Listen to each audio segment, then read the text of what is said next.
for the previous lessons, we've been trying to establish what is meditation and what are we trying to accomplish in it. In this final lesson, we'll discuss the idea of non-attachment and how that applies in a biblical context. The concept of non-attachment, of course, is associated with the meditative tradition in the East, but I think it has important applications when we think about it in a Christian context. One way to think of attachment is to think of it as just holding on too tightly to something. When we say we need something to happen, when we say this has to be that way, and we're trying to control it, control the outcome, you can say that we have become attached to a certain outcome, that we have become attached to how something must be. And so it's not just addiction. We think of attachment as addiction. The idea brings up a concept of addiction, like, well, I'm addicted to this, I'm attached to it. But even more than addiction, it's just this idea of control and need. The problem with that idea of control is, frankly, it's an illusion. We don't have control over a lot in this life. There's so much that is actually outside of our control. When we operate under the idea that we are in control of things, we're operating under a delusion. The other problem with that needing something to be a certain way is we set ourselves up for a lot of anxiety. What if things don't turn out the way I want them to? What if I don't actually get this thing that I've decided that I've needed?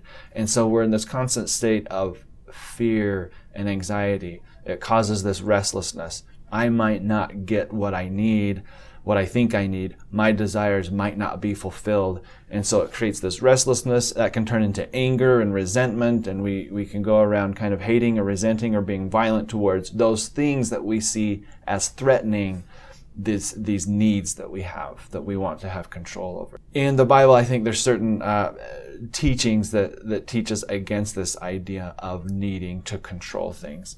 So first, there's this idea of surrender that Jesus Christ exemplifies when he says, "Let thy will be done."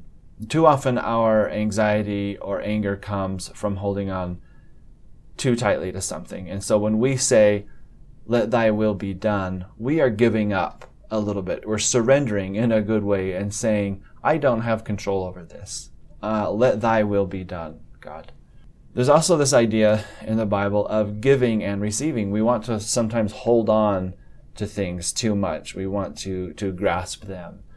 And Christ says that if you try and cling to your life, if you try and save your life, you will lose it. If you let it go, if you give it up for my sake, you will actually find it. So there's this idea of Christ trying to teach, of Jesus trying to teach us, don't be afraid to let go. There is abundance. That which we send out will come back to us. So another form of attachment comes when we want to control too much about what happens in the future. We're worried about the future. We're constantly thinking about what will happen, what might happen, or what might not happen. And of course, the teaching of Jesus here is take no thought for the morrow.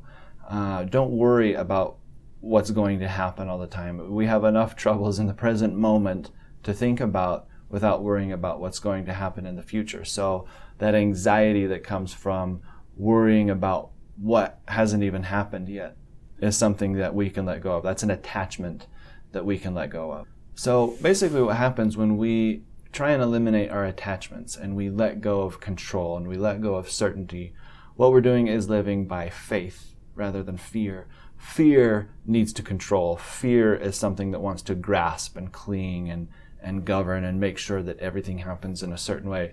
Faith is a kind of surrender. It's a certain allowing of things to unfold.